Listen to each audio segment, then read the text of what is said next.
ndagusuhuje kandi mwifuje kugira ibihe byiza aho uri hose mu nce zigiye zitandukanye z'igihugu cy'u Rwanda. Twizere ko umeze neza. Njyewe uri kumva muri iri jwi ryiza cyane riyunguruye ni Musa Ade, nayo ikiganiro cyo ni The Talk Box. Nkuzaniye inkuru idasanzwe ivuga ko umugeni yabuze umugabo we ku munsi wo gusezerana, ashinja pasiteri kumushimutira umugabo we. Ibi ngibi byabereye mu karere ka Gasabo mu mujyi wa Kigali. Reka nkubwire ngo umugeni wari gusezerana mu murenge wa Gatsata wo mu karere ka Gasabo yarize ayo kwarika nyuma yaho umusore bari gusezerana ngo atwawe na mukuru we w'umupasiteri mu itorero Isoko y'Ubugingo, amubwira ko atagomba kubana n'uyu mukobwa ngo kuko badahuje ubwoko.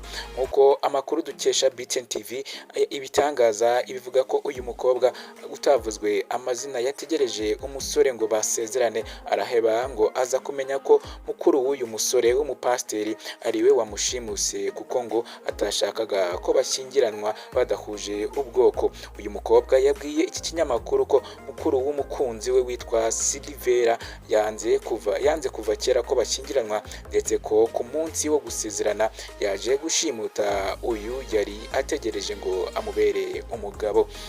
Uyu mukobwa yavuze ko bamutwaye ariko bari bagiye gusezerana muri ADPR Imasizi, bamubwiye ko nyina amushaka. Uyu mukobwa yabwiye ikinyamakuru BTN ko uyu mugabo wiwe bamutwaye aho bari bagiye gusezerananira, bari bari kuri ADPR bamubwira ko mama we amushaka, maze baramujyana, niko gutegereza ngo arebe ko agaruka, araheba. Yakomeje avuga ko bakurikiranye bagasanga n'uyu mupasiteri wamutwaye ku itorero rye Isoko y'Ubugingo, ndetse ngo bari bababwiye ko nta n'ubukwe bashaka mu muryango wabo. Uyu mukobwa yavuze ko icyamubabaje ari uko gahunda zose zari zararangiye, yaba kumwerekana mu itorero ADPR basengeramo ndetse no gufata irembo n'ibindi bikorwa byose biteganywa byari byararangiye. Uyu mukobwa yavuze ko imyiteguro yose yari yaramaze gusozwa, ariko ngo ubwo yajyaga kwerekanwa iwabo w'umusore ngo uyu mupasiteri mukuru w'umukunzi we ntango yigeze yishimira, ndetse nta nubwo yari ahari muri ibi ibikorwa byari byabaye byo kwerekanwa.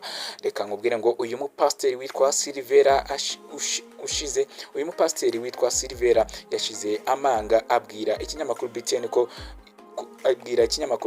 ko uyu mukobwa gusa.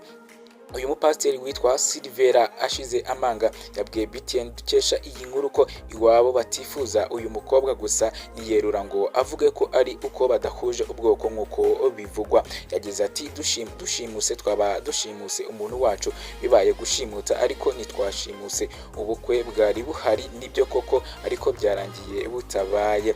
Uyu muhungu n'umukobwa bakundanye habaho iyo umuhungu n'umukobwa bakundanye habaho gahunda y'uko bajya kwerekanwa mu miryango yabo. Ikiba kigamije ni ukwerekanwa, ndetse umuryango ugashima cyangwa ukanengwa.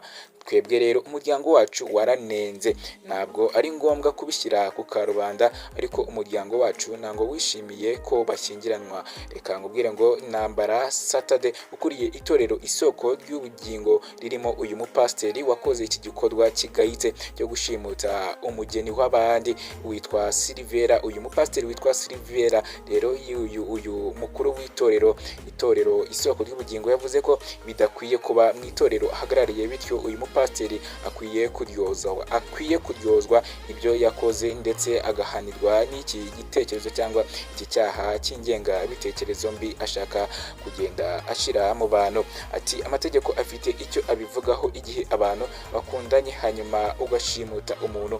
Amategeko akurikirana uwatumye uwo muntu ashimutwa, ndetse icyo kibazo gikurikiranwe n'amategeko. Reka nkubwire ngo rero abaturage babwiye BTN ko umupasiteri nk'uyu nta musaruro yatanga, ndetse ko RIB ikwiye kumukurikirana hakiri kare.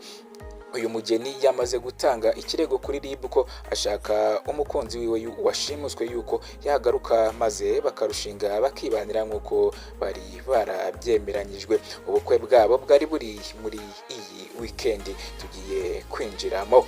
Ndagushimiye rero umwanya wawe wafashe wiyumvira iyi nkuru idasanzwe yabereye mu mujyi wa Kigali mu karere ka Gasabo mu murenge wa Gasyata. Yewe yari Musa Ade, ikiganiro